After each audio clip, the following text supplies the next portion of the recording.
everyone, welcome back. Sock Talk Week 11. Hope you enjoyed the calm. Now welcome to the storm. Anything to add, Adam? Ashley's here today. The Editor or graphic designer. graphic designer of a few teams' logos and the Sock League logo. A lot of people have been asking for her, mainly Bobby.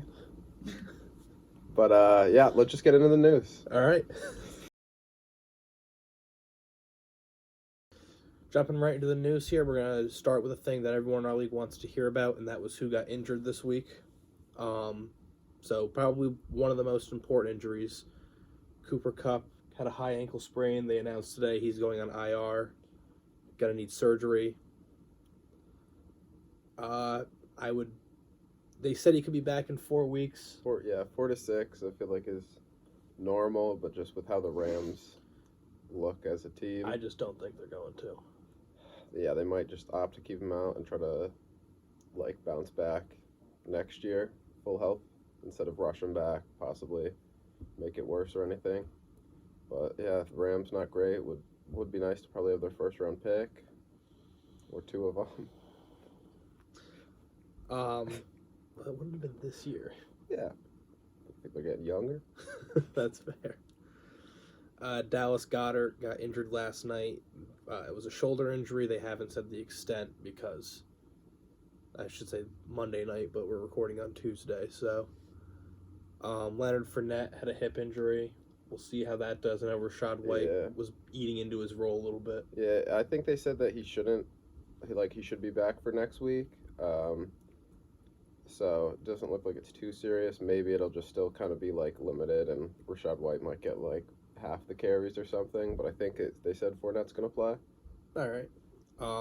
Unfortunately, Zach Ertz had a knee injury. I don't think they specified that either, but they did say he will be out for the remainder of the season.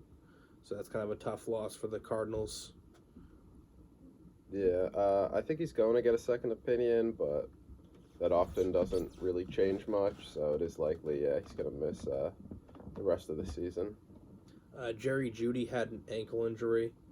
They said he is going to miss some time. Yeah, I think they said it wasn't as severe as they had originally thought, and a lot of people thought Achilles in the beginning, and then turned out to be a back of the ankle, and then they said it's not as serious as they thought, so probably assume him to miss at least 1 week, but who really knows? He could be back in a week or two. It could be a longer extended period of time. And then to round out the injuries on Evan's team, Kyler Murray missed this week with a hamstring injury. I don't know how or if he's going to play next Sunday. So yeah, hammies are tough to come back from, but I feel like this kind of popped up out of nowhere, so it might have been just give him a week of rest and then get him back out there. There's got to be a Call of Duty joke in there somewhere, but I'm not going to say it. And on the other sideline for Sunday's game, Matt Stafford had a concussion. I think he got it in practice last week. Yeah, I think it was in practice, but I'm not really completely sure. He definitely wasn't concussed after their last game, and then he was concussed before this game, so somewhere in there. And another brain boo-boo was Juju. Yeah, got hit pretty hard, got the bell rung, and he missed the remainder of that game. Concussions, it's usually a week or two, so we could see him back for this week. Could sit out another week and then be back the week after. Yeah, so we'll definitely see. That pretty much wraps up injuries. We should talk about my boy. The Cardinals organization is now on my hit list. They cut Eno Benjamin when I was perusing Cardinals Twitter. A lot of people said we just cut our best pure runner. So very kind of surprising move. This year he had 100 and something rushing yards, 70 receiving yards, 3 touchdowns. He did serviceable as Connor's backup. Thought maybe there was something there. Don't think he'll be on the free agency for too long, but I don't know if he's going to have a role with any team he signs with. Yeah, it is interesting that he was basically their lead runner when Connor was hurt, and now he's just cut.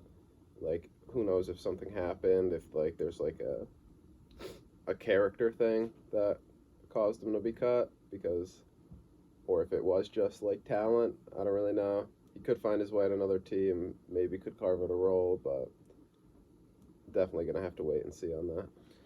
Yeah. So now let's get into some trades. Oh boy. First one, James received Dalvin Cook, gave up Romeo Dobbs, Zoobs, whatever it is. a 2025 second and a 2023 second.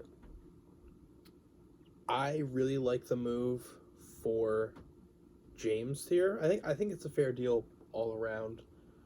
As you'll see throughout the episode, James kind of went to being a buyer, which is something that we did talk about last week. We said one of these guys has to step up and buy. It can't just be 3 teams waiting to sell. I think Dobbs has upside, but the emergence of Christian Watson this week maybe puts that a little bit more into question. Overall, I think it's a pretty fair deal. I think instead of getting the first, he got a young guy in 2 seconds. So yeah, I mean, it is. You have to look at what kind of Steve did earlier in the year. Basically, 7 months earlier, he traded 2 seconds and a first for Dalvin, and that first was Cherry's, which is projected to be pick 2. So he basically traded pick 2 and 2 seconds for Romeo Dobbs and 2 seconds. So we traded pick 2 for Dobbs. So when you say it like that, it doesn't sound great. I don't know. I think even before this week, Dalvin was kind of, inconsistent fantasy-wise. I mean, he's only gone under 10 once, a few 320-plus games, so I think he's a good option for sure, averaging like 16.5 points a game. Okay, then. So I think, obviously, it's like you want to sell now before it gets, like, in a year or two, like, when his value goes down even more. He's 27, he's getting older, but I don't think it's a horrible return. Just in the grand scheme of Steve things, I think it's not great for what he turned into Dalvin, and then Dalvin turned into. Lost a lot of value there. I would comment on that, but David Montgomery and Deebo Samuel. Next trade we got was the big one. One of the big ones, the 3-teamer. Not the 4-teamer. Okay, I'll just go by who. I'll just kind of read off everything. Okay. So Griff got Godwin, Amon-Ra, a 2023 second, and Jamal Williams. He gave up Mooney, Garrett Wilson, and Jameson Williams. Matt got Darnell Mooney, Garrett Wilson, and a third. He gave up Amon-Ra in a second. Cherry got Jameson Williams for Godwin, Jamal Williams, and a third. This was a deal that, like, when it came through, because I was in talks with Griffin to get Jameson Williams, and I was kind of like, I just straight up said, hey man, what are you getting? What offer have you gotten for Jameson? He's like, Cherry offered me like Godwin and more, and Matt offered me like Amon-Ra, and I was like, okay, so I'm probably not gonna beat that. And I didn't realize it was going to be like all 3 of them involved. I thought it was just going to be like, he'll pick between Cherry or Matt, like whoever wants to offer more. I like the move. I think for Griffin and Cherry, I think I like it for all of them. Matt gets a little younger with Wilson, also gets Mooney back, who he, I believe, traded to Griffin about 2 years ago. I mean, with Justin Fields doing a lot better, I think Mooney's a little more valuable. He does lose his best player in Amon-Ra, but he had 1 really good asset, and he got 2 pretty decent assets, so... Yeah, I think for Griff, it's like a positive for him, who's definitely in a win-now mode. Like, Amon-Ra and Godwin are going to outscore, like, Mooney and Garrett Wilson to end this year. So he definitely is in a better spot to win now. Giving up Wilson and Williams probably hurts, 2 rookies that you probably had high hopes for going into this season. Gets a little bit older, but I mean, Amon-Ra's only 23, Godwin 26, and then he gets Jamal Williams, who's just vultures 100 touchdowns. He's like leading the NFL in rushing touchdowns. I don't know if that's true, but he might. So It fits our narrative, so we're going to say it's true. he's up there. I do also like this for Matt, though. Amon-Ra, he loses, which I think definitely hurts, and a second, but he gets Garrett Wilson, who has shown a ton of promise and is a year younger, but with higher draft capital, and like he's going to be a part of this Jets offense going forward. He's building a better connection with Zach Wilson, and then Mooney, I think, is like kind of a flyer guy. The Bears and Justin Fields don't really pass like that well. It's more like Fields is winning on the ground and they run the ball a lot. So Mooney hasn't had a ton of great games, but if Fields can take a step forward as a passer, which we've seen from some of these mobile QBs like Lamar, it was like he's just a running back, and then he had a bigger jump as a passer. Kind of same thing we're seeing with Hurts this year. It's like wasn't that good of a passer, but now he's like producing more touchdowns and stuff. Like if Fields could turn this into more passing touchdowns, if Mooney can start catching some, having two solid players for just one, I guess it's an upgrade there. And then Cherry, I think, is the one I like this the least for. He gets younger at the receiver, going from 26 to 21, but I think there is some question of like, what are we going to see of Jameson Williams? Probably not going to see him till December. So like most of his rookie year is kind of just going to be a wash with injury. So then it's going to be like, have to see what he has next year.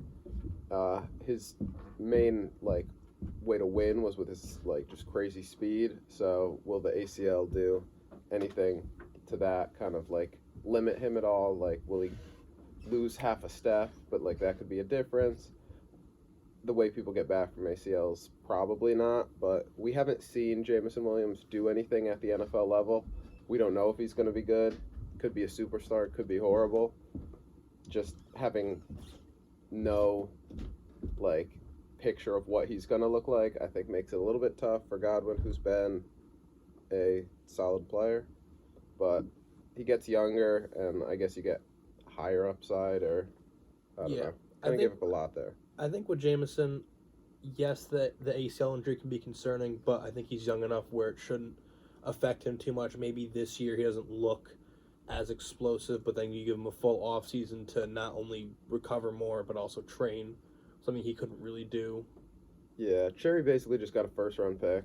Yeah. Like if you think about it, because not really going to see much of him this year, so it's just like a guy you're going to take in a first next year. So I guess it's an alright deal for him, but I think that's the side that I might like least right now, just because he got a completely unproven asset for two proven assets. Yeah. The next trade we got was between you and James. You received Kadarius Toney, a 2024 first and a 2025 first. James got Deebo Samuel, 2025 second and a 2024 first. Yeah. James said, hey, how close is Kadarius Toney for Deebo Samuel 1-for-1? I said not very, but we can talk about it. Kadarius Toney's another guy kind of just took a shot on. He's in the Chiefs offense. He magically recovered from an injury, as he showed by hobbling into the end zone on his touchdown catch this week. I liked the assets I got. I did give up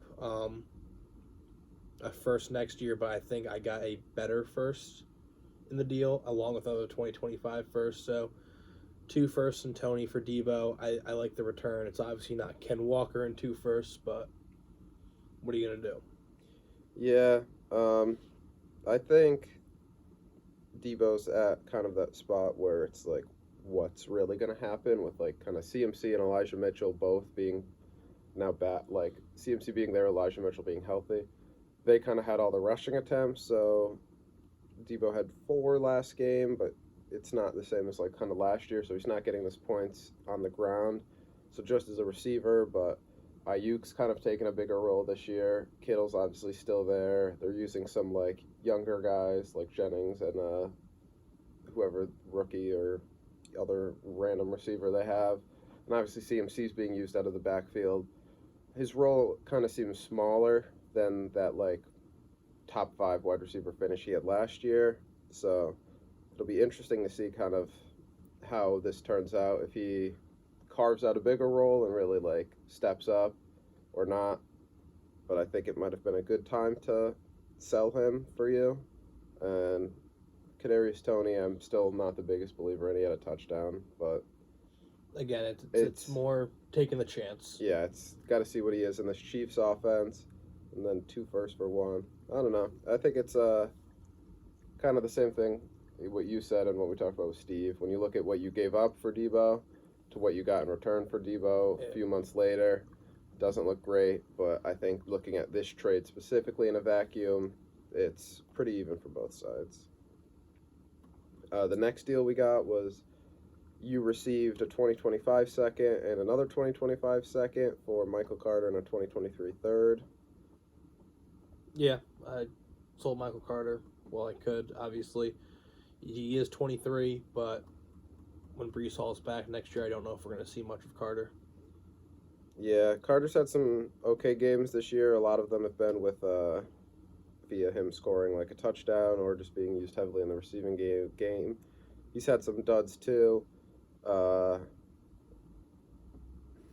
don't know. He might have some value like for the rest of this year and even next year with Hall coming back off the injury, but like I don't think he'll ever have a crazy high ceiling. Yeah. So I think getting the 2 seconds is pretty good value. So That's what I think too, but I'm obviously biased here. yeah, and I think Evan like kind of needed a running back with Zeke still being hurt and just needed someone to kind of get in there. So I think it gives him another option at running back along with like Melvin Gordon and Miles Sanders. So yeah. The next deal, Ethan got Darrell Henderson. Trevor got A.J. Dillon. It happened, man. Yeah, I mean, A.J. Dillon gets like 6 points a game. Henderson also gets like 6-7 points a game. Kind of just swapped running back. Took the guy they liked more, I guess. Yeah. Kind of see what's going to happen there. Then we got the 4-teamer. The big one. You might have recalled last week, we did get a question. It was, what was the price for E. Moore? You want to tell him, Adam? Griff received E. Moore and gave away Akers, so prophecy came true. Ryan received Cam Akers for 2023 second. Zach got Tyler Lockett and Aaron Jones for J.K. Dobbins, Najee Harris, Elijah Moore, and Donovan Peoples-Jones. Steve got J.K. Dobbins, Najee Harris, Donovan Peoples-Jones, and a second for Lockett and Aaron Jones. Yeah, is that the first 4-team deal in Sock League history? I know we had a 3 back in the early days. I don't know. There might have been another 4, but if so, it was probably only like 1 or 2 before this, but I'm not completely sure. Yeah, so at least on my end of the trade, I'll take a shot on Akers. Is he good? Probably not, but he's young. Again, maybe he gets to change the scenery in the offseason, or the Rams stick with him, which would be even more unfathomable. But for Griffin, he gets a guy who the team doesn't like in exchange for a guy who the team doesn't like. Yeah, I do think E. Moore has more value than Akers, so I guess it's good for Griff. I'm not a big Akers guy. Kind of been tough this year. Coming off the Achilles, obviously that's a tough injury to come back from. Maybe like another year removed, so next season he could look a little more explosive, a little better, but who knows. So the trade for you is just kind of got nothing for just a probably late second. Zach getting Lockett and Aaron Jones, I think definitely helps his team win now, but I do think he kind of gave up a lot with Najee, Dobbins, and Donovan Peoples-Jones. I think Donovan Peoples-Jones has been having like quietly a pretty good year. He scored like 10-ish points in like since week 4 every game. So I think that's like a decent option. Lockett's obviously much better for plug and playing to try to win now. He's been averaging like 13, 15 points a game. Aaron Jones obviously has been having a pretty big year. He'll kind of just have like a dud and then have 2 good weeks. That's kind of what his whole pattern's been so far. Najee looks still not great, but he still gets the volume, so that kind of makes him okay for Steve. I think he went like 20 for 100 this week. Yeah, 99. My bad. So close. Dobbins obviously is just so banged up all the time. So this definitely helps Zach's team, I think, win now, which is obviously his goal. And then for Steve getting those pieces, I think that's a decent haul for Lockett and Jones. Absolutely, yeah. The only thing is, like, I don't know how much, like, I don't know. It's just tough with Najee, just with, like, kind of how, like, inefficient he's been. And they've talked about getting Warren more involved and just how bad that O-line is. And how bad that offense is in general. Yeah, and then the Dobbins, just his injury. I think it's tough to, like, what's his role going to be when he comes back? When is he going to come back? Type of stuff. So I don't think he got really any, like, great pieces there, but they were definitely pieces that he got back. And then I think that was the last trade. So I think that's going to wrap up the news for this week. Yeah, that was the storm, as previewed last week. Yeah. Time for power rankings. All right.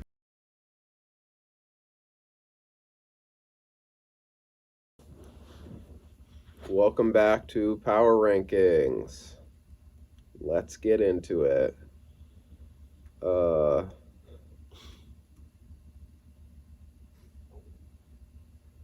in at 12. Matt is still not good. He put up the least amount of points this week and didn't do great. He does have, like we talked about, Garrett Wilson now, who was on bye. So, like, maybe that does something. Demarcus Robinson on bye too with no bait. Maybe he has a role. I don't know. We know Matt's team and we know it's not very good. He's last. All right. 11. We got Cherry. Cherry put up 103 this week. Had a decent week. Gibson scored a touchdown, looked okay. Kenneth Walker had a pretty bad game for what Kenneth Walker's standards have kind of become. LaVisca had a big touchdown, but other than that, Rashad White got really involved, and if that keeps going forward, like, him and Walker could be a decent, like, RB duo, and then it would just kind of be waiting for like, if Marquise Brown comes back this year and gives the receiver a little help. But again, not a great team. 10, got Ryan. He won this week by like 3. Benjamin, he started, got cut. Yeah, Taysom Hill got a solid 0.1. Yeah, the RB2 spot looks kind of iffy with Cam Akers and Gainwell as the main options. Yeah, we'll see. And then, won the game. Wasn't necessarily pretty. Got help from Devin Singletary scoring 2 touchdowns. Besides that, didn't do a ton. DeAndre Carter, I think, had the best game of his career. Yeah, Yeah. On the bench, I had Tony get 20 and Watson get 32. Yeah, that is big. If they continue to build like roles and can be solid options, I think that looks very promising for your team. But who knows if that'll keep going. Tony didn't play like even 50% of snaps. He only played like 40. Will he just kind of be like that situational gadget guy? And this was also with McCole Hardman out and Juju getting hurt. Yeah. So when they're all healthy, what will the roles be like? Still yet to see. And he's still getting acclimated. But I think Watson was pretty promising. They went to him on some like third down, some big like big time play calls, and they went to him and he delivered. Uh, it'll be interesting if this is like looked at as a big building block and he kind of picks it up in the second half of the season, or if this is kind of just like that one off, like, oh, he had a crazy game, and then next week it's back to 2 catches for 15 yards and a concussion. Yeah. Death taxes and Christian Watson being questionable to return. And then 9, got Steve. Steve is who you beat by like 3. I think Donovan Peoples-Jones had a pretty big game for him, was targeted a lot. And Jeff Wilson had a really big game. Looks like he's kind of taken over that RB1 spot in Miami. Chuba didn't really get involved. They just kind of only went with Foreman. So will that keep going forward? And Patterson, they just like didn't play for fun. I think with both Patterson and Chuba this week, it was a rainy game and both of them are coming off injuries. Maybe they said, you know what, let's just take it easy. Also, to bring up the turf in Carolina as it claimed PJ Walker and other people this week, I guess the players had a meeting with the owner and were like, hey, we don't want the turf. And the owner's like, tough shit, you're getting turf instead of grass. Yeah. Panthers love that stuff. You gotta love it. But, I mean, Woods was targeted a lot, didn't really convert anything, but they were going against, like, the best pass defense, Corey Davis and Duvernay coming back. Still not a good team, but, yeah, he exists. Yeah. In my notes, I wrote just 9 and said basically all the same for the last 4 teams. Don't need to talk about them a ton. Or all have some brightish spots and then some bad. But number 8, we got Ethan. Ethan, he's 4-6. Had a heartbreaking 50-point loss this week. Juju got concussed, which hurt him. And his team just kind of like fell flat. I don't think any of them really had like that good of games considering their standards, besides Chubb maybe. And obviously Travis Kelce put up like 20, as he does. And then, yeah, just kind of fell flat. I still think he's, the way I look at it now, I definitely see me and him still competing for a playoff spot, even with James still. And I think this could really come down. I think I play him week 14, and I could definitely see it as, like, if he wins, he's in. If I'm when Yeah. I'm in. Or it could be the case like that, because I am a game up on him, but he is over 100 points Ahead of you. ahead of me. So if we end with a tied record, tiebreaker would go to him. Yeah, I think for Ethan, we talked about this last week, getting Kelce was probably a big upgrade at tight end. But also, like you said, you can have those down weeks, and that's really going to hurt. I mean, luckily for him, you also, I believe, lost this week. So he doesn't lose another game. But we'll have to see how that goes with these last, I can't believe I'm saying this, would last like 4 weeks. Yeah. Number 7, I have Evan. Evan put up 80 points this week. I think that had a lot to do with Ertz getting hurt pretty early and Judy getting hurt on like the first play of the game, both combining for like 2 points. Devonta Smith had an okay game. He scored a touchdown. He had like 6 catches, kind of finally had a good game again. Kind of seems like he just beats up on Washington and then just has kind of disappeared most of this year. Maybe another good game in there. Hopkins has kind of just been a stud. 10 catches on 14 targets for 98 yards. He's been like super consistently really good since he's come back. So I think that's a big positive for this, besides the fact that he's 30. But for focusing on this year, I think that's a solid player for Evan. Waddle kind of had a bad game compared to his standards. He's been scoring touchdowns a ton, but he had 4 catches for 66 yards, no touchdown this game. I think we're definitely going to see these games out of Waddle with the explosions. I don't think he's super, like, consistent right now as a top guy, but definitely has that top guy upside, but also has, like, a middle-ish low floor that we could definitely see, and I think that's what we saw this week. And then just his running back room is kind of rough. He added Carter, but he was on bye. Zeke was still hurt. And then Sanders only ran for 54 yards, and Melvin Gordon had 4 catches. So if he keeps using him in the pass game, that could be like a decent option. But for this team competing for the playoffs, not having at least one elite RB production, I think definitely kind of hurts this team. Yeah, I'd have to agree there. I think with how good Zach looked this week against him, this is where it gets interesting. It's, does Evan buy? Does Evan just pack it in again?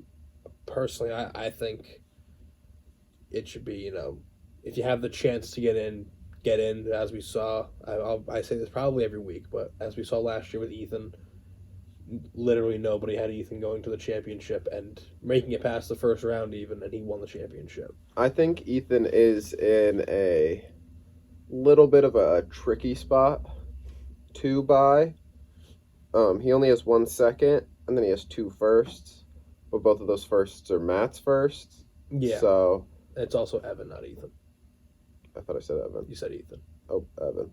But he's probably not trading the first this year. That's probably going to be Bijan unless he gets a super crazy package. And then even the first next year, he probably still holds that pretty highly.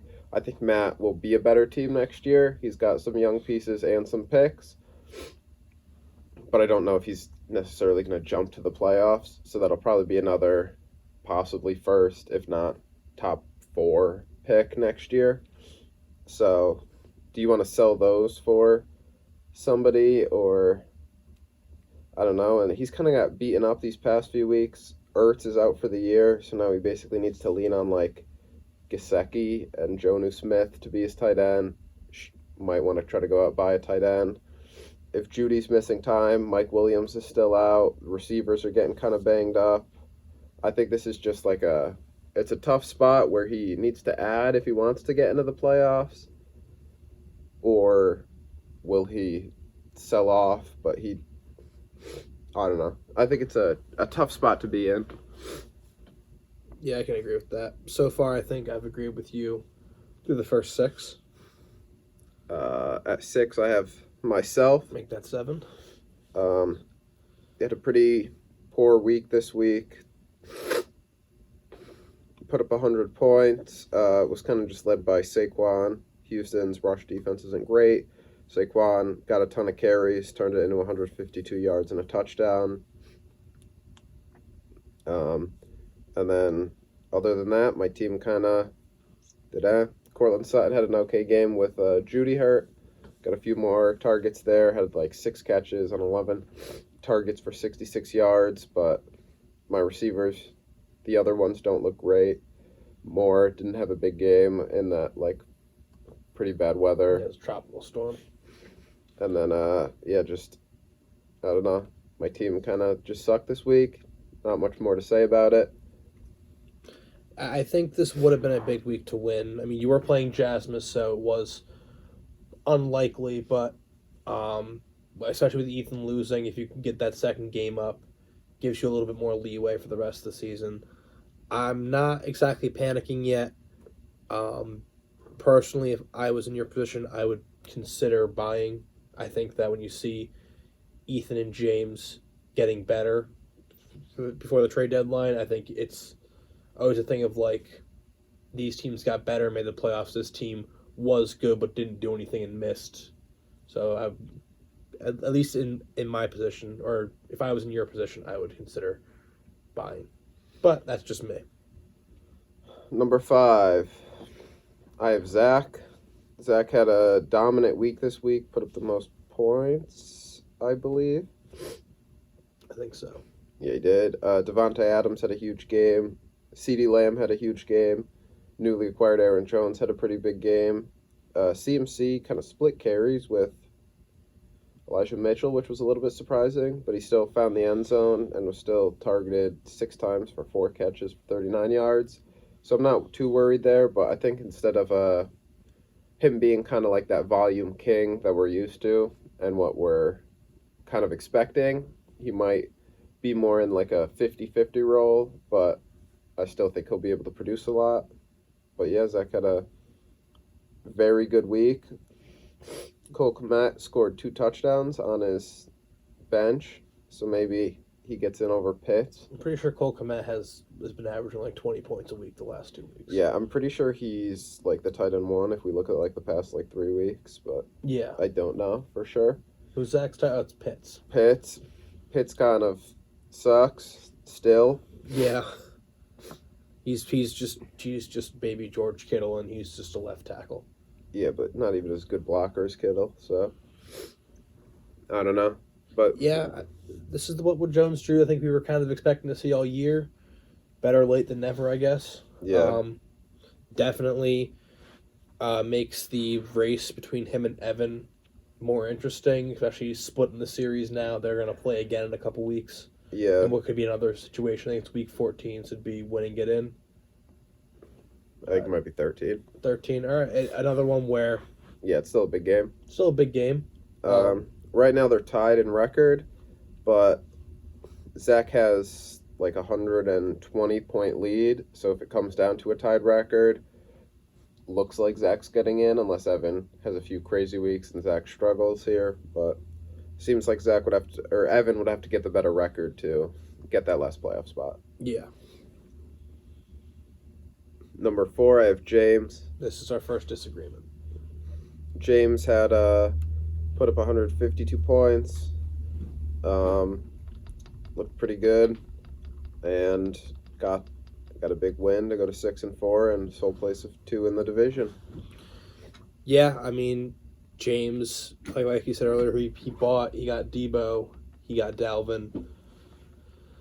I think that the Crusade might be a wagon, or not like that's kind of a bad take, but what I'm saying is like they look. Obviously, he looks really good this week, scoring 150 plus. You know, sole possession of 2.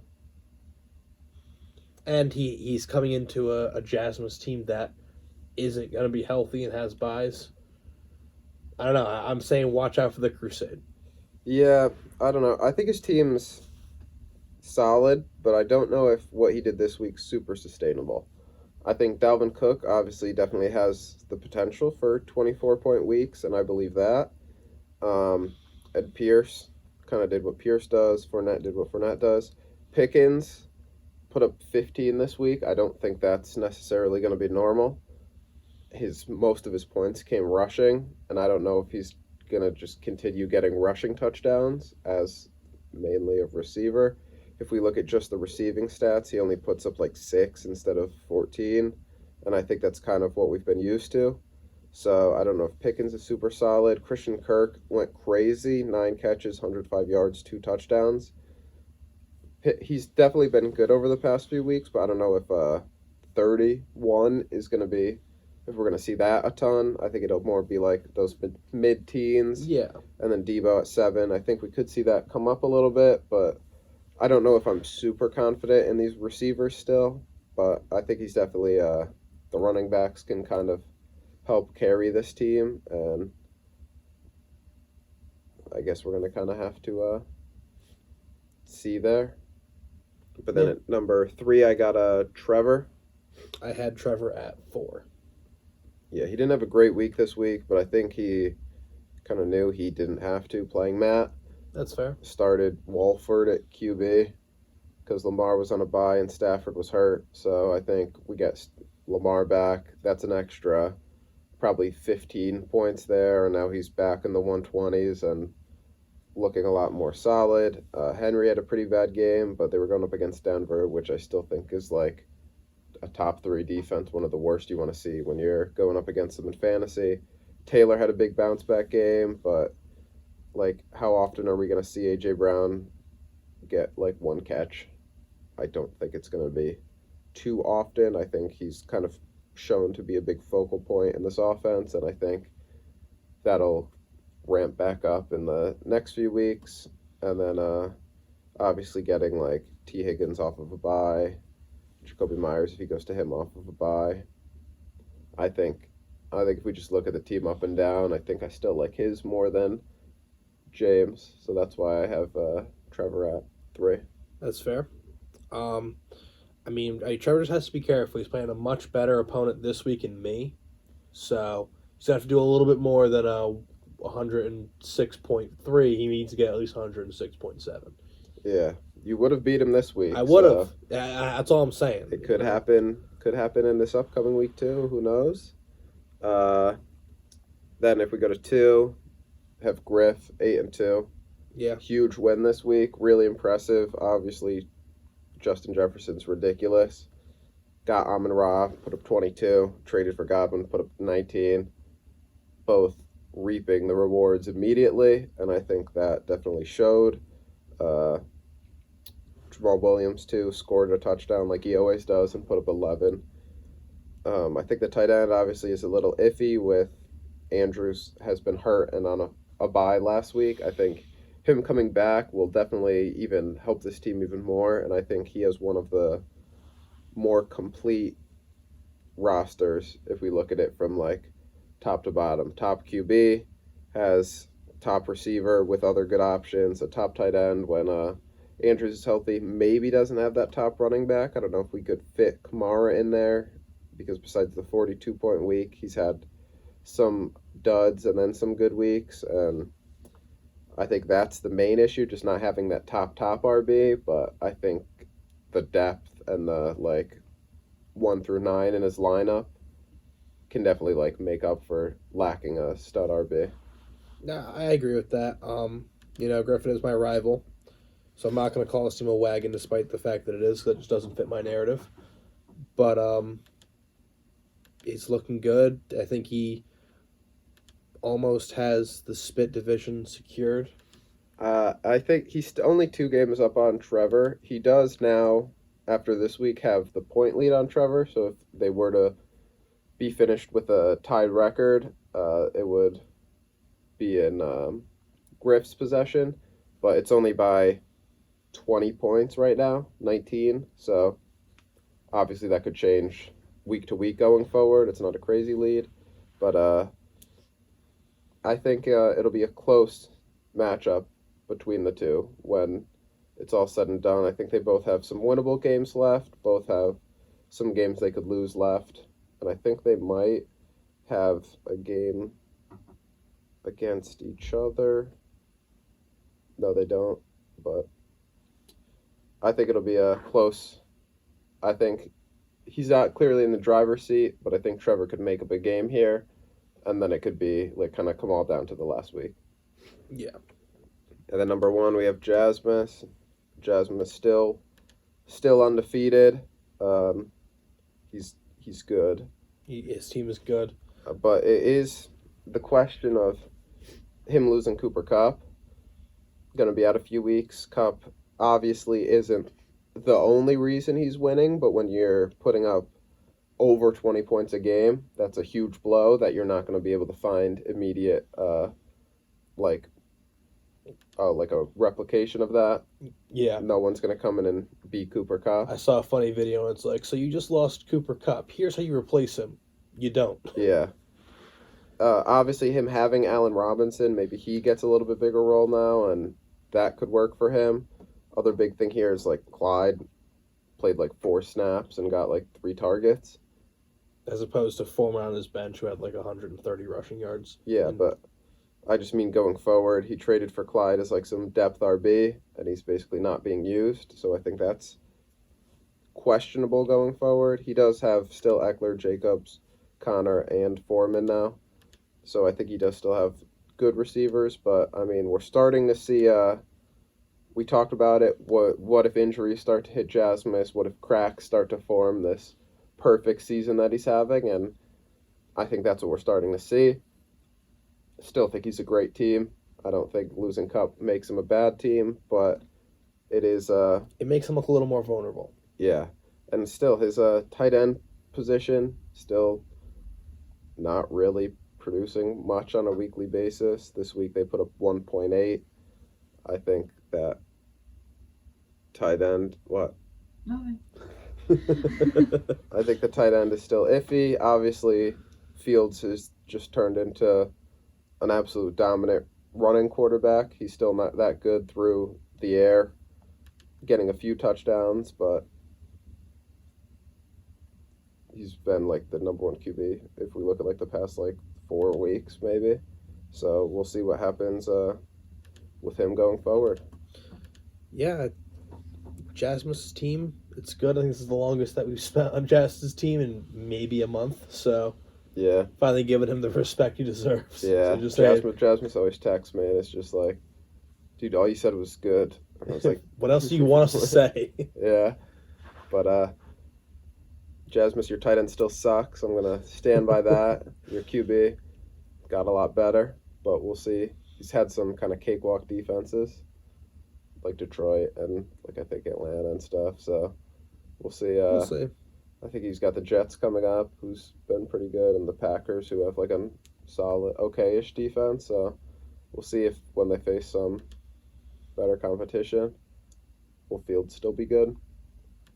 We'll probably still just break up a 60-yard touchdown run like he's just been doing, but Yeah, but again, to fit my narrative, I'm going to say he's not going to be good, and that J.C. Horn was the right selection at 8. yeah, he definitely was. All right, we'll go to matchup stuff. Jasmus, that was for you for listening along, man. Love you, Jasmus.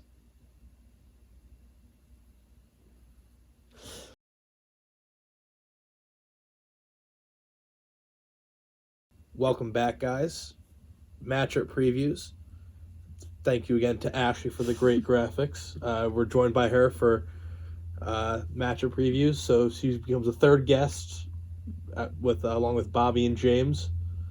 So, yeah, she definitely has a lot of knowledge on football, so we expect you to go 6-0 and beat the guest record. Oh, so, so last week we finally, in this new format, had a winner, and it was me. I went 4-2. Adam went 2-4. That brings my record to 32-28. Adam's to 34-26. So if I can do that again this week, potentially tie Adam and make it a little interesting down the stretch. But Adam, you do have first pick because you did worse last week. So who are you picking, and why is it Evan versus Matt? Yeah, it's going to be Evan versus Matt. Yeah. And then, I'm going to take Evan. So Evan is 3-1 all time against Matt. So you deserve to with a with a 115.98 point differential in favor of Evan. Not really much more I can add there. I think Evan's going to win. I don't know when Matt broke 90 last, so as long as he puts up 90. But I have to take Matt because, Ashley, who are you going to go with here? Evan. Why? 2 reasons. 1, I made his logo. Yeah. 2, his player's name is Herbert. All right, so Ashley's spoken. He is Herbert too. Oh. This is Herbert versus Herbert. Let me see. Oh, hang on. This might. But you didn't make Matt's logo. I didn't know.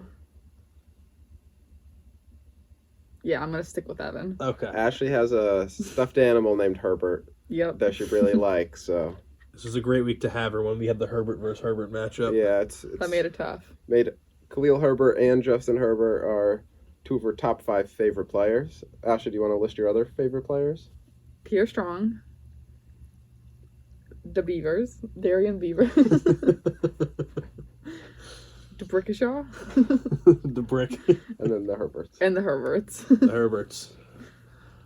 All right, that leaves my pick up next. I'm going to be going with the Gladiators versus the Steamrollers. Ethan is 1-2 versus Cherry all time. That most likely will change this week. Also with a 156.52 point differential. Also, a fun fact to mention that Ethan, Cherry is one of, I think, 3 teams that Ethan's never beaten in the regular season, but the only win he has against them has come in the playoffs. I think those 3 teams are Griffin, Trevor, and Cherry, or teams he has never beaten in the regular season, but then beat them in the playoffs, if I'm not mistaken. That's our fun fact of the week. So I'm taking Ethan. Adam, you're stuck with Cherry. Break it down for us. I think both have some guys on buys. Cherry will be missing Rashad White and Kenneth Walker. Ethan will be missing ETN. If Juju's out with a concussion, will be missed too. I think obviously the Gladiators are the favorite, but there's I guess a window for the Steamrollers. If we look at last week, Cherry wins 103.2 to 100.06, so it's a possible win. I think improbable, but possible. And Ashley, which out of these guys are you going with?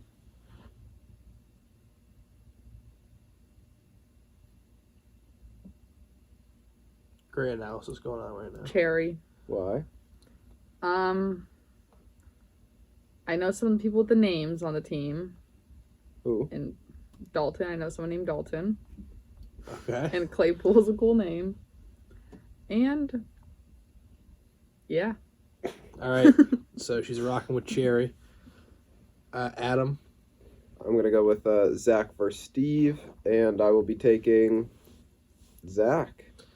All right. So what would Jones Drew versus the Cape Cod Cranberries, or if you're in Bobby's shoes, what would Jesus do?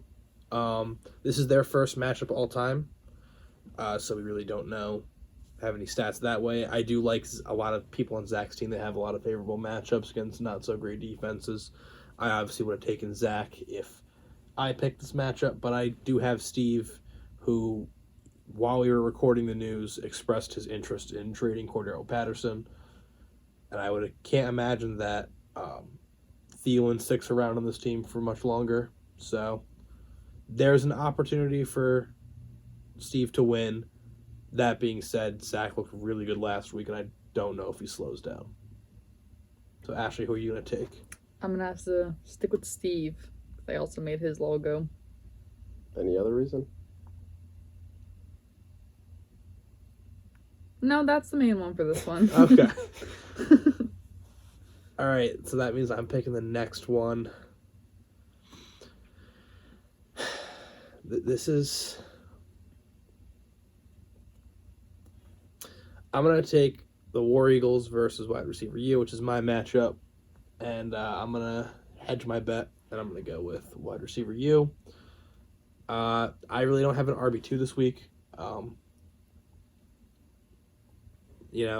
probably going to end up starting someone, either Kenneth Gainwell or Cam Akers. I think right now I have Akers in.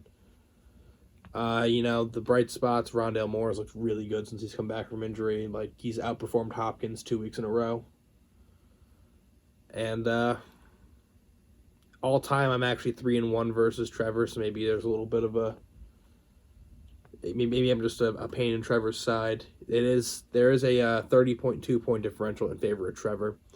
I'm going with Trevor. Adam. Yeah, I mean, we look at this matchup, maybe should have been picked earlier. Probably. He's projected to win by like 30-something, and that's with him not starting a tight end. But, I don't know, you've had some just players just randomly go for best weeks of their career recently. So, maybe you do that again, and he struggles again, like we just said last week too. You would have beat him by like 0.2 points. Maybe you manage to do that again and win. Potentially. Ashley? Now remember, whatever you answer does depend on if you were ever allowed back here. Easily Trevor. All right. Because he has Pierre Strong, even though he's on the taxi squad. Nixie doesn't play. That's a little upsetting, but I'll stick with Trevor. All right, so Ashley, thank you for your one and only appearance on the show. Adam, who is your next pick or your final pick? And which matchup are you going to stick me with? I'm going to go with me versus Griff, and I'm going to go with Griff. Okay, so all-time Griff is 5-2 against you, but you do have a 98-point differential. I'll double check that because I think I should have put a negative there, but or no, yeah, because you beat I'm 5-2 against him. I'm sorry, you're 5-2 against Griffin with a 98-point differential. I would have also taken Griffin here. Your team didn't really look great last week. This is also your second matchup this year, and the first one you beat Griff 150.32 to 126.62. And one of Griff's loss, pretty good. One of Griff's losses. Will he be it again? For my sake, I hope so. For my sake, I hope so too. I'm not 100% confident. All right, Ashley, who you going with? Why? So you go with Adam. Because why? Big Cortland Sutton girl. Oh, DJ Mchark. DJ Mchark? Just cause. Okay. I made all your graphics, so I gotta make more winning ones. That's a good point. Because if you don't win, I don't make more graphics, so. Yeah, you didn't pick me. And so that leaves me with one that I would usually, by my old logic, would say, hey, get this one first. Because you got to ride the hot hand, which is Jasmus. I don't know if that hand's hot anymore. It's Jasmus versus the Crusade. Easily our matchup of the week this week. Injuries and buys might get Jazz this week. Tyreek Hill in a bye. Cooper Kupp injured. Yes, he does have Allen Robinson. Hopefully, for Jazz's sake, he does get a little bit more involved. James is 3-2 all time versus Jasmus. There is a 62.86 point differential for the Crusade. I'm gonna make a bold call here. James wins this one. Wow. I'm picking against Jasmus. Wow. I do think that's a bold take. James also has a few people on bye. No Fournette, no Christian Kirk, who I think is his most consistent receiver. And I'm not going to pick against undefeated Jasmus, so I'm fine backing Jasmus even with the guys on bye. I think he still has the talent to get it done. I do think this will be a very close game, though. I do as well. Ashley, who are we thinking? James. And why is that? His logo's a little more blue. Go blue team. What about the players? Any players you like? Oh, I know this guy. Patrick Mahomes. So, yeah. So go James. Go James. Go James. This is a pro Crusade program. Thank you for the stellar input, Ashley. Yeah, Of course. that pretty much 6-0. that as I said last week, that matches up wrap up previews. Let's head over to questions from the league. Yeah, Maybe some questions for Ashley. maybe some questions for Ashley too.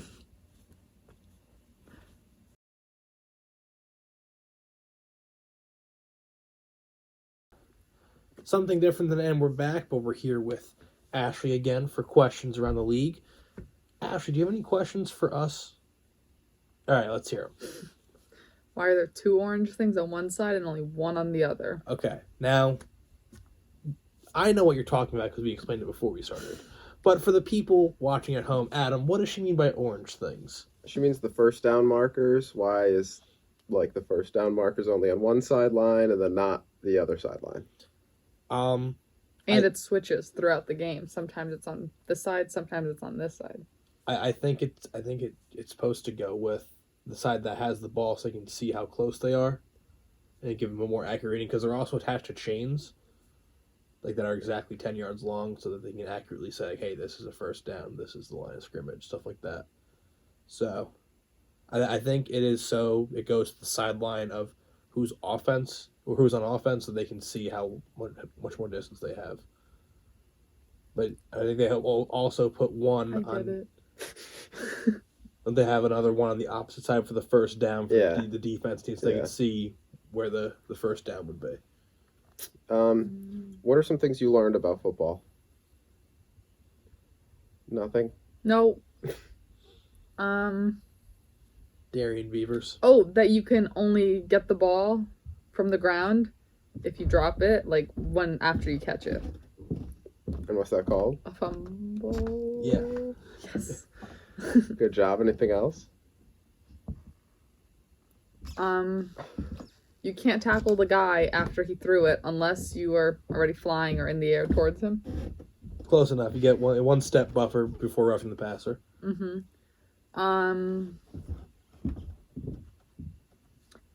What is the goal? Oh, of the that points are unnecessarily large. Like, why is it 7 points? It's 6. 6 plus points. the extra point. What's the goal of the game? To get it in the end zone. Exactly. Yeah. What else have I learned? Ashley, how many football games do you think you've watched in your life? At least one. Which one was that? Jets and Patriots game. But you were there for that. We were. Yeah. That's when I learned about the oranges. The orange. orange. Were you surprised to not see the blue and yellow line on the field? No, that one I knew wasn't gonna be there. And then parts of other ones. You watched the Super Bowl this year. Oh yeah, that was the first one. The superb owl. That's when you thought, what did you think about football in the beginning? It was boring. No, you thought it was a non-contact sport. Oh, I did not think that. I did not think that. You did? You told me. No, I had a brain lapse there, and I was like, "Oh, he caught the ball. The play ended," and then I was like, "There's no contact." And then There was a fair catch on a punt, and she goes, football's a non-contact sport. But then I realized it wasn't within seconds. Didn't actually think that. They out here just playing two-hand touch. What was the other one that I thought? You've had a lot of thoughts that weren't very good. Yeah. But this'll do it for Ashley's time here. She has to go talk to a coach. So Number one recruit in Southern Connecticut. Yeah, In all of Connecticut. if the league has any questions for Ashley, they could get her superb opinion on anything that They might want. they want. Also, Ashley, do you have any special requests for any team?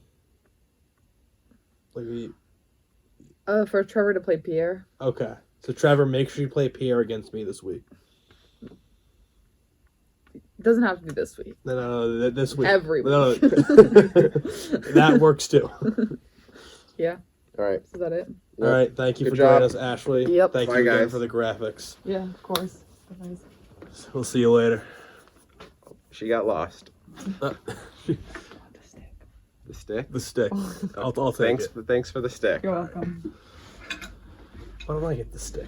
I get the stick. Are you gonna cut this It's out? still going. Are you gonna cut this out? No. Okay, text me if you're coming over later. Okay. Okay.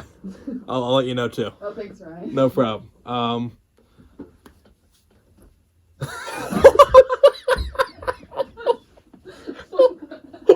That was a perfect throw. I hit her Right in right, the fore- here right in in the between fore- the eyes with the ping pong ball. This is the best question segment ever. Now she can't find the ball to throw back. I keep thinking this is one of them. She's not found a cotton ball. That was perfect. Thanks. Bye, guys. Bye, guys. See you later. So yeah, I'm not cutting this out. Like it's gonna be in the video. I don't care. I'll actually watch the video then. Nice. Nice. Thanks for the support. Of course. All right, bye. Bye. All right, so now 2 questions from the league. Questions from the league. That was questions from Schlee. Oh, Ashley, make another graphic for that. All right, I think she heard me. Now we're with questions from around the league. So our first question comes from Steve. We talked about this briefly earlier, so I don't know if we're going to spend too much time. But he asked, who, in your opinion, won the 4-team trade, which was the Akers for Emore trade? And do you think Zach overpaid? Winner of the trade, probably say me. Cam Akers is a really good asset. And did Zach overpay? No, the only person overpaid was probably Griff. I think Emore is just not good enough to trade Akers away for. I think Griff won. All right. Emore over Akers. And yeah, Zach probably overpaid a little bit, but I mean, he was getting not a ton of production from those 4. Got older, but is getting more production. Yeah, so, I mean, you saw the jumping points he had. yeah. So Evan asked us last week, but we didn't do it. He said, "Who is your top 5 dynasty running backs and wide receivers?" Which I think is really good question. Dynasty wise, right now, running back. We'll start with running backs just because we'll go. I'm going. I probably put Walker over Hall right now, just because Walker is still playing. Hall looked really good, but is injured. Could even argue Dameon Pierce. So I'm putting Pierce at 3. Trying to think about this because probably should have done that more before we started recording. But dynasty wise, are we including this draft class or no? No, I think if you are, it's Bijan's probably in there in the top 5. Yeah. I'm trying to think a running back that's good but also kind of young, and I'm just blanking right now. I'm not gonna lie. I mean, I think if Najee was doing better, he would be up there, but he's 25 and not producing. Probably say Jonathan Taylor's in there. He's younger, and he maybe not has been great this year, so I think that's what kind of docks points.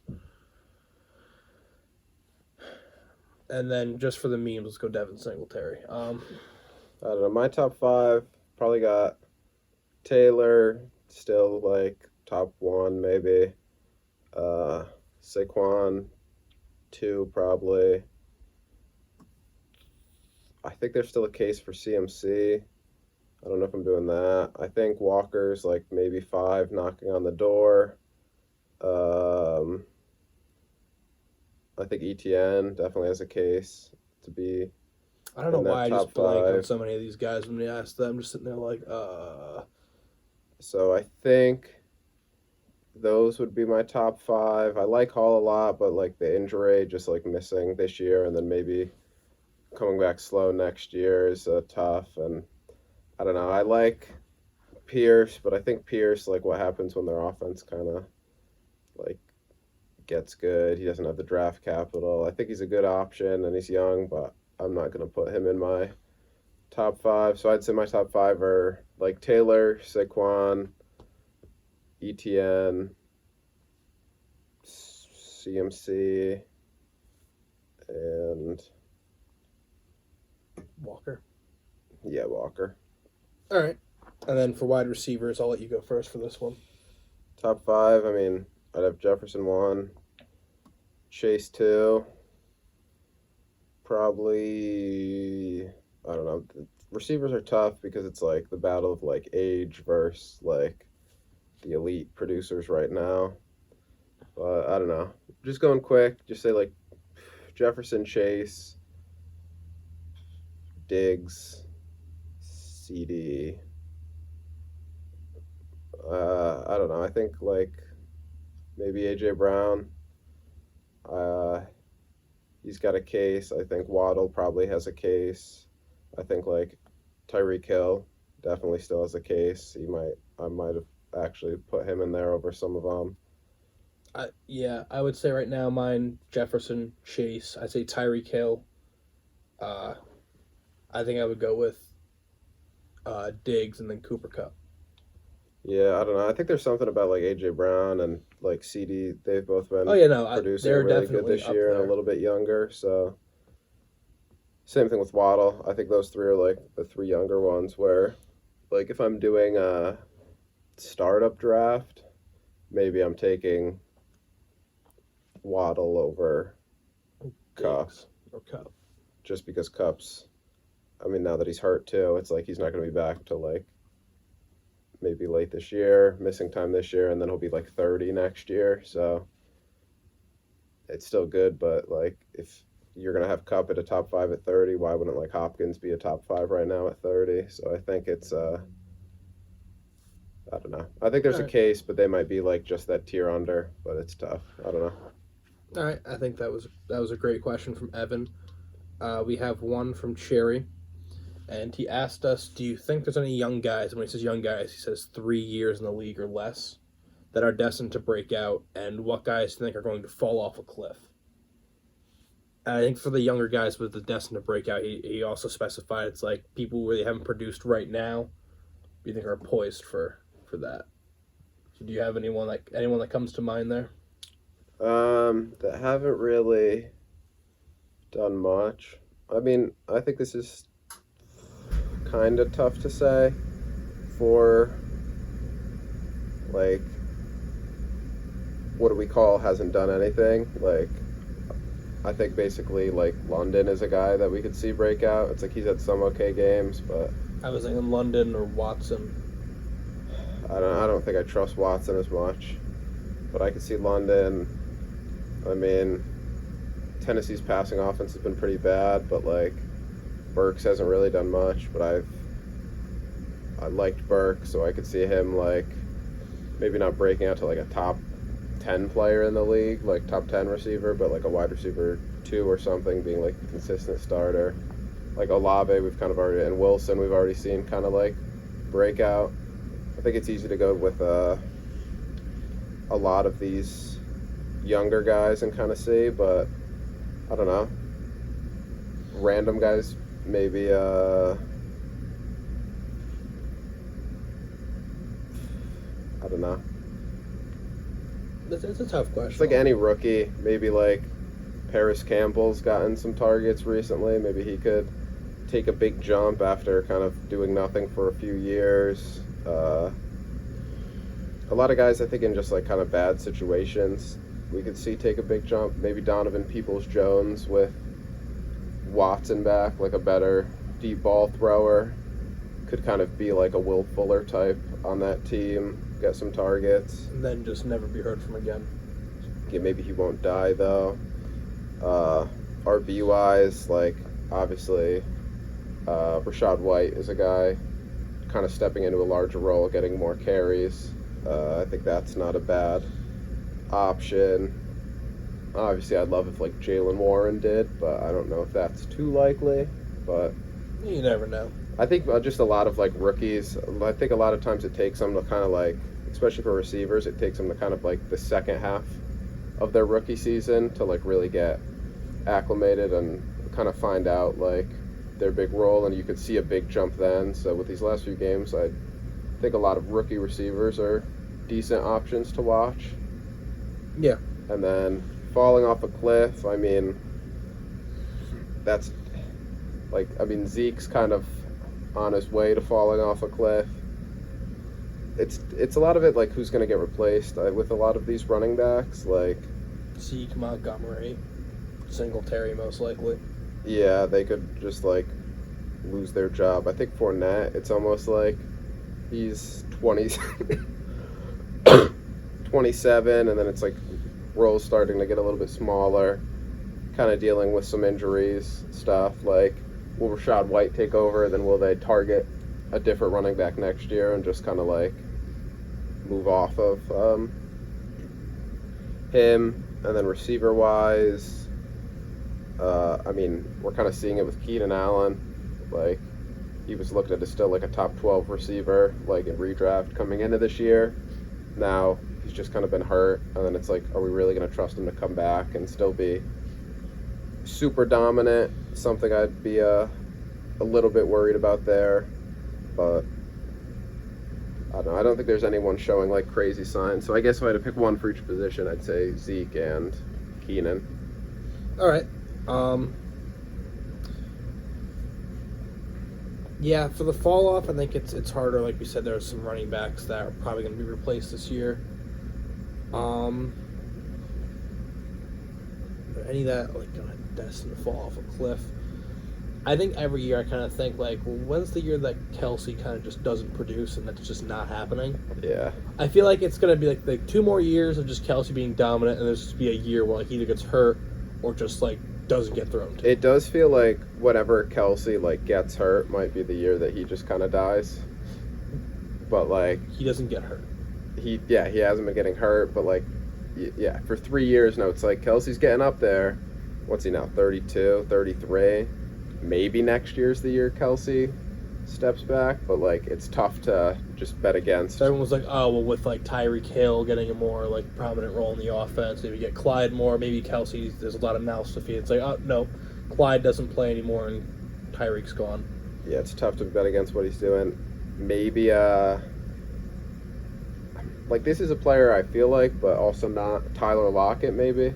Yeah, I think after this year we could see them target a different receiver and kind of like stop him. But I mean, a lot of people have seen the video of him where it's like he just avoids contact. He just catches the ball and falls. He basically has no ability to get yak, but like he just saves his body from getting hits, which I think is definitely smart it's a when business decision. when you're 182 pounds and 30. You don't want to be. What's the point of fighting for 3 extra yards once you already have the first down? It's like I'll just go down, take the catch, take the 15 instead of getting 17 and taking a huge hit.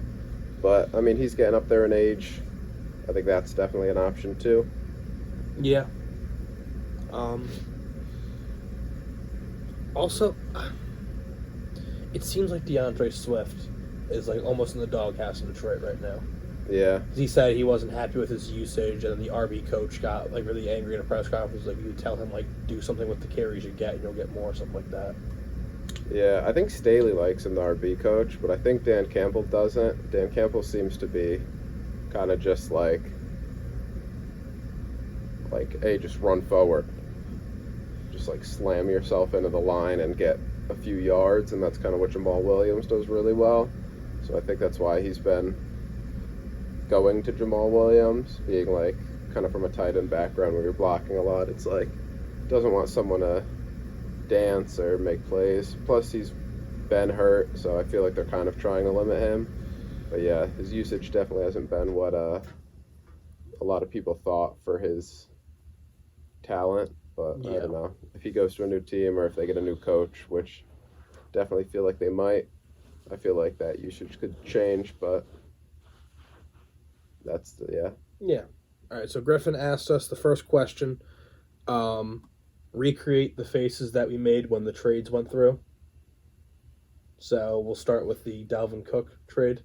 What was your face? I don't know. I don't really like. Whenever a trade goes through and I see a trade's been completed, I kind of just like my heart freezes Yeah. Yeah. because I'm always like, oh my god, did someone just trade Cooper Kupp for like 2 seconds again? Like, did something like this happen again? Are we seeing another Sony Shut up. trade or another Tevin Coleman for Mike Evans trade? Like, so I always get a little bit nervous, and I'm like, did someone like make a crazy decision that isn't that? And then half the time it is like a third for a cold quarterback. running back, and Yeah. I'm like, oh, okay, But this was nothing. yeah, I think Seeing the 4-teamer and the 3-teamer go through, I was definitely a little bit more surprised just with how big they were. yeah, I would say I kind of opened it up and I was like, oh, this is gonna be like the Jameson Williams deal. Like, I'm like, it definitely went to Cherry or whatever. I'm like, whoa, like I didn't expect the 3-teamer, like I said earlier. Yeah, The 4-teamer, I was laughing because I'm like, this, acres for Emore, the prophecy comes true. yeah, Other trades, I was kind of like, again, my heart kind of stops, and immediately I just kind of stare at it for like 10 seconds, and I'm like, yeah, no, that's a trade. yeah. Then my initial reaction is usually like, okay, this trade was horrible for someone, and then I look at it and I go, I guess maybe not. So I Yeah. kind of look at like what would I do, and I was like, sometimes I'll see a trade and I'll be like, this was dumb, but then sometimes I'll see a trade and I'll be like, that wasn't great. And I was like, if they offered that to me, would I accept it? And I'm like, I mean, maybe, but I probably wouldn't pay any more. So I guess it's tough to be like, that was a bad trade when I'm like, I wouldn't have given you more though. You should have got more, but not from me. Yeah. So like, I guess that makes it kind of tough. But I don't know. A lot of it is just fear whenever a trade notification goes through. I think especially for you as commissioner, it's like, am I gonna have to step in and do something, and everyone's gonna get fucking pissed. Yeah, which I haven't really had to so far, but You haven't had to in about 4 years now. yeah, basically let everything go as long as there's some logic behind it. But yeah, So then Griffin also asked, what do you think are the most important trades in Soccer League history? He said his was Bateman for Mitchell and Akers, in a way.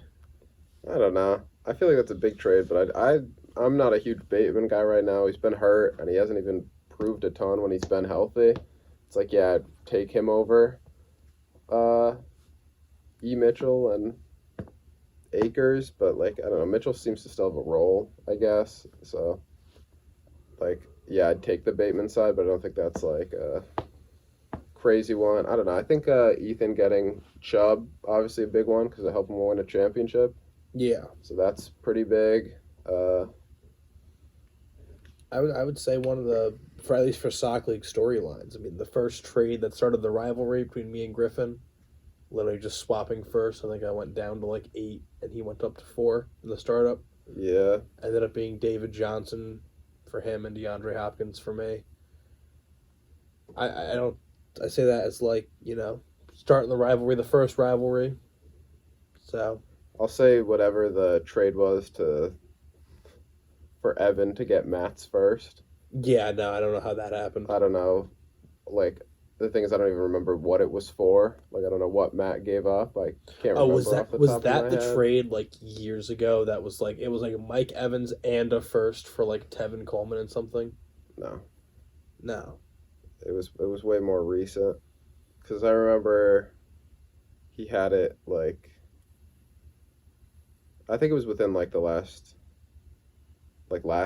season. Okay. But like, I'm trying to look at Matt's team and be like, who would you have given up for? Pick one. Yeah, and then Evan's probably just gonna get Bijan and an absolute stud that'll be dominant for years. So I think that has big implications. Yeah, I think there are a lot of important trades. Yeah, I mean all the like Kelsey trades. I feel like because Kelsey's been on so many championship teams that all these guys like acquiring him and then going winning a championship. Obviously, like I think that's where you kind of look at any big trade. Like, did it help this person win a championship? And I think the Chubb one and a lot of these Kelsey trades have been a key part of that. Yeah. Obviously, I think your Sony trade definitely helped Cherry kind of build his dynasty a little bit, getting those firsts and stuff, and Lockett helped him build a team. So it's a pretty big trade in your history, in Cherry's history. In my history, I don't know, probably the Michael Thomas trade. Didn't give up much for Michael Thomas, and then he helped me win a championship. Granted, he's kind of just been dead ever since, but Yeah, but he has a ring. he does have a ring. Not the ring he wants, but. So now, Griffin asks another question, and he said, why are teams so quick to give up on young assets? Example, like he traded Bateman after only a year. I traded Ken Walker before the season started. There are a lot of teams that will trade even right now. Matt told Amon Ra right away. Griffin Jameson hasn't even played a snap in the NFL yet. Even for Dobbs on James, like he was doing pretty good. James was like, "Oh, I'm just gonna trade him." I think it's more based on where the young guy is. Like if he's on a contender that doesn't need him, like example Jameson Williams, why have Jameson Williams on your injury reserve when you can instead have Chris Godwin and Amon Ra? Yeah, I don't know. I think it's definitely with a lot of the young guys, I think we've kind of been like spoiled by like Jefferson and Chase and stuff, and being like, okay, they were good like Immediately. yeah, halfway through year one, it's like they were already looking dominant. So it's like if my guy's not looking like that, he might not get there. We're forgetting Diggs was just average for a few years. Devontae Adams stunk year one and then kind of got better. Kupp was like pretty good for a few years and then did this. So it's like I think a lot of people see the Chases, the Jeffersons. Yeah, that you'll see your guy being like a wide receiver 3 doing okay for a few like weeks and stuff and be like, I want to try to go find the next guy that's going to be really good. Yeah. But I don't think it always happens. And same flip on the other side. It's like holding Ray Gore, and it's just like, no, he'll turn this around. he And got then this. sometimes they just, Me with Terrace Marshall right now. Like, hey, he's looking pretty good, guys. Like, I swear, he's good. yeah, turning things around. And I don't know. Might give him up just because you're like, let me try to find that next guy in case my guy falls off. But I don't know. I think people also just like trading. So Yeah. just give it up. And the last thing that Griffin asked us is plan the Sakis right now. We should do the Sakis. I just always think it's, It's a little hard. yeah, a lot of people are far away. People have different schedules. And I also think it's a little bit harder in, like, the winter, Yeah. which, like, when the season ends, because then it's like, okay, some people are still in school. Some people, I think most of us are kind of I think most of us are done with school. finishing up, but, like, some people are going back for Yeah. grad school and whatnot. So it's like people are still busy, and then it's like, okay, well, it's Christmas, and then it's New Year's. New Year's, and then That's like it's finding a spot to do it, stuff like that. Yeah, I do think we should try to get one. I always feel like summer would probably be like almost easier, but then it's like that's so far away. Yeah, and it's so close to the next season. Yeah, or like an end of like a draft thing. I do think we should try to all get together because I do think that would be really fun, For, or like, even the just rookie like draft? not even just for that, just like in general, or even if like we could just get most of us. I think it's also everybody wants everybody to be there, so then it's like, okay, this Sunday, but it's like, oh, one person works on Sundays, and then it's like, okay, well, this person works on Saturdays, and it's like, then you can't during the week, and it's like, okay, we have 7 this day and like 8 this day, and it's like, who are the people you're going to be like, yeah, we'd rather be with these guys. So I think that makes it kind of tough too, trying to get everybody there. I think maybe if we just pick a day and it's like, have your schedule open this day, might work more, but I don't know. It's tough to do. But I would like to get a Sakis or some sort of sock league. Yeah, thing I going. was almost thinking, would it be cool if we could get together for the rookie draft? Like we all just we like a live in person like rookie draft to see how that goes. I do think that would be cool, but that's also, yeah, it's like, could try it, but who knows? Yeah. Just tough with everybody's differing schedules, and it's not like we're all super close. So it's like, I'd have to drive like an hour to get here, and he'd have to come this way, and Yeah. But having the spot to host it. yeah, I think also when we talk about planning Sakis, you and I have been running off some other off-season videos as well. So don't think that once the season ends, you're just not going to hear from us for 6 months. They're not going to be weekly videos. I need a break myself. But we'll have every couple weeks, we'll throw something out there. We're brainstorming right now. Yeah. It's crazy that the season's like, at least for regular season, it's like there's 4 weeks left. Yeah, teams are already getting eliminated from the playoffs, and like it's almost time to already start looking at next year. I know. It'll be interesting, but I guess that'll wrap up this episode, and we'll if you enjoyed it. This one felt a little more chaotic, Yeah. but see you next week. Next week.